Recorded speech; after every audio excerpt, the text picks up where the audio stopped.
डीजीसीएकडून कारवाईचा केवळ दिखावा, रोहित पवारांचा गंभीर आरोप. तर अजितदादांच्या विमान अपघाताची संपूर्ण माहिती पुढे यायला हवी, रोहित पवारांची मागणी. मरीन ड्राईव्ह पोलीस ठाण्यामध्ये रोहित पवारांचा पोलिसांसोबत वाद. डीजीसीएवर एफआयआर दाखल करत नसल्यानं रोहित पवार आक्रमक. डीसीपींना नेमका कुणाचा फोन आला, रोहित पवारांचा सवाल. बारामती विधानसभेच्या पोटनिवडणुकीचा उमेदवार ठरला. सुनेत्रा पवार बारामती पोटनिवडणूक लढवणार, सूत्रांची जय महाराष्ट्राला माहिती. राष्ट्रवादीच्या राष्ट्रीय अध्यक्षपदाची उद्या मुंबईत निवड. प्रफुल्ल पटेल मांडणार राष्ट्रीय अध्यक्षपदाचा प्रस्ताव. सर्वानुमते होणार सुनेत्रा पवारांची निवड. विमान अपघाताचा विषय गांभीर्यानं घ्यायला हवा. झारखंडमधल्या विमान अपघाताची देखील चौकशी करा, सुप्रिया सुळेंची पत्रकार परिषदेतून मागणी.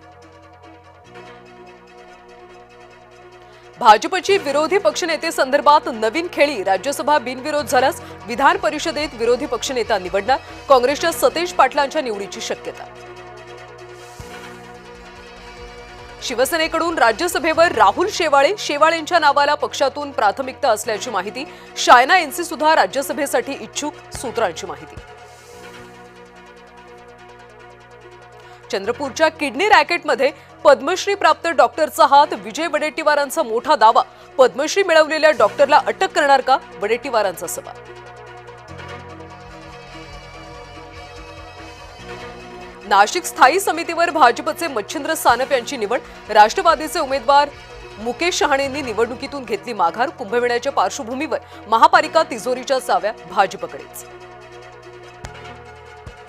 महाराष्ट्रात 54,000 पेक्षा जास्त मुली गर्भातच मारल्या. राज्यातल्या 24 जिल्ह्यातला धक्कादायक प्रकार समोर. लेक नकोशी प्रकरणावरून आमदार मांडणार लक्षवेधी.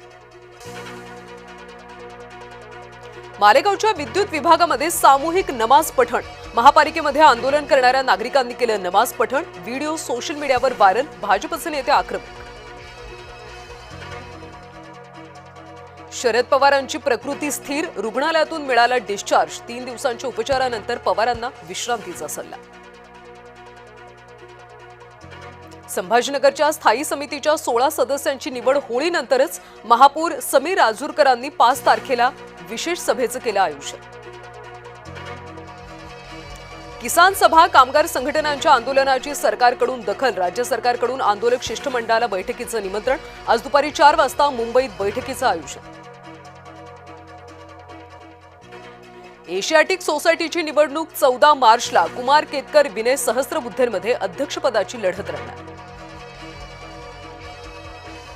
संभाजीनगरमध्ये अवकाळी पावसानं आणि गारपिटीनं पिकांचं मोठं नुकसान. निसर्गाच्या बदलत्या चक्राचा 37,000 हेक्टरवरच्या पिकांना फटका. गहू, ज्वारी, बाजरी, हरभरा आणि द्राक्ष बागांना सुद्धा फटका.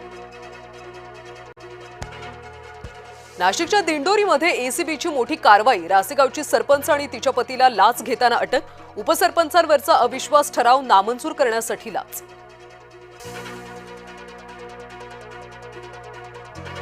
नागपूरच्या महाल परिसरात तरुणांचा धुमाकूळ. एक्स गर्लफ्रेंडनं दुसऱ्या मुलाशी मैत्री केल्यावरून वाद. रागातून टोळक्यांनी गाड्यांची केली तोडफोड. केरळचं नाव बदलल्यावरून ममता बॅनर्जींचा निशाणा. पश्चिम बंगालचं नाव बांगला करण्याचा ठराव 2दा मंजूर केला, परंतु केंद्र सरकारनं मंजुरी न दिल्याचा ममता बॅनर्जींचा आरोप.